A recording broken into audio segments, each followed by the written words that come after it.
এরকম 4-5 শ্রেণীর মানুষকে ডাকবে। 4-5 শ্রেণীর মানুষকে ডাকতে বলবে, আমি আল্লাহ তাআলা তোমাকে সম্পদ দান করেছিলাম দুনিয়াতে, এই সম্পদ কোন রাস্তায় ব্যয় করেছো? কারি সাহেবকে ডাকবে, মুফতি সাহেবকে ডাকবে, মাওলানা সাহেবকে ডাকবে, তোমাকে আমি এলেম দান করেছিলাম, দুনিয়া এবং আখিরাত উভয়ের এলেম দান করেছিলাম, তো এই এলেম তুমি কিভাবে খরচ করেছো? অনুরূপভাবে আল্লাহ পাক রব্বুল আলামিন কিছু শহীদকে ডাকতে বলবেন, ও শহীদ, আল্লাহ পাক রব্বুল আলামিন আমি যে তোমাকে দুনিয়াতে বড় বাহাদুরত্ব দান করেছিলাম, তোমার শরীরের ভিতরে বড় শক্তি দান করেছিলাম, এই শক্তি কোন রাস্তায় ব্যয় করেছো? ওই বাহাদুর ডাকতে বলবেন, রব্বুল আলামিন তুমি আমাকে যে সম্পদ দান করেছিলে, যে শক্তি দান করেছিলে, এই শক্তি দিয়ে আমি দুনিয়ায় যুদ্ধ বিগ্রহ করে শহীদ হয়েছি।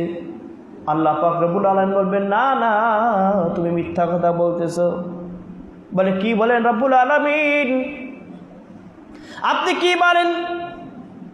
বড় বড় তরবারি ছিল, আপনি আমাকে শক্তি দান করেছিলেন, জিহাদের ময়দানে যুদ্ধ করে অংশগ্রহণ করে আমি শাহাদাত বরণ করেছি, শহীদ হয়ে গেছি। এই দেখেন এখনো পর্যন্ত কিয়ামতের ময়দানে আমার পেটের ভিতরে রক্ত লাগানো আছে, আমার মাথার ভিতরে অস্ত্রের আঘাত আছে। ও রব্বুল আলামিন, তাকায়া দেখেন, দুনিয়ায় শহীদ হয়েছি, কিয়ামত পর্যন্ত দেখেন, কিয়ামতের ময়দানে উঠিয়া আমার একটা হাত নাই, শত্রু তো আমার হাতকে ধ্বংস করে দিয়েছে, কেটে দিয়েছে। আল্লাহ পাক রব্বুল আলামিন স্পষ্ট বলবেন, না না, মানুষরা তোমাকে বীর বাহাদুর বলবে, এই জন্য তুমি যুদ্ধ করেছো, ইসলামের প্রকৃতপক্ষে তুমি কখনো জিহাদ করো নাই। যাও যাও, দুনিয়ার মানুষ তোমাকে বীর বাহাদুর বলেছে, তোমার কবরের উপরে বড় করে সাইনবোর্ড করে বীর বাহাদুর অমুক তমুক লিখেছিল, দুনিয়ার মানুষ তোমাকে বাহাদুর বলে সম্বোধন করেছে। তোমার ওই সুনাম সুখ্যাতি দুনিয়ায় শেষ হয়ে গেছে, আখেরাতে তোমার কোনো আর অংশদার তো নাই। যাও যাও, চলিয়া যাও, চলিয়া যাও। বলার সঙ্গে সঙ্গে জাহান্নামের ফেরেশতারা তাকে টানতে টানতে উপর করিয়া জাহান্নামের ভিতর নিক্ষেপ করে, সকলে বলে নাউজুবিল্লাহ। আল্লাহ পাক রব্বুল আলামিন এবার একদল সম্পদশালীকে ডাকতে বলবেন, ও দুনিয়ার সম্পদশালী, ও মুখ চৌধুরী সাহেব, আমি আল্লাহ পাক তোমাকে 100 বিঘা জমি দান করেছিলাম, এত এত জমি দান করেছিলাম, কি খরচ করেছো? আমি তোমাকে অনেক সম্পদ, অনেক সম্পদের অধিকারী করেছিলাম, এই সম্পদ তুমি কিভাবে খরচ করেছো? ডাকতে বলবেন রব্বুল আলামিন, ও আল্লাহ, আমার এত সম্পদ ছিল, আমি প্রত্যেক কুরবানিতে আমি 10টা করে গরু কুরবানি দিতাম।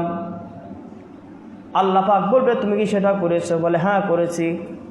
তো আল্লাহ পাক বলবে, যাও যাও, মানুষ তোমাকে বড় দানশীল বলবে, এই জন্য তুমি গরু কুরবানি করেছিলা, উট কুরবানি করেছিলা, দুম্বা কুরবানি করেছিলা। দুনিয়ার মানুষ তোমাকে এই সমস্ত বলেছে, এই আখিরাতে আর তোমার কোনো অধিকার নাই, যাও যাও, তুমি জাহান্নামে চলিয়া যাও। বলার সাথে সাথে কিন্তু জাহান্নামে ফেরেশতারা টানতে টানতে তাকে জাহান্নামের ভিতরে নিয়ে যাবে।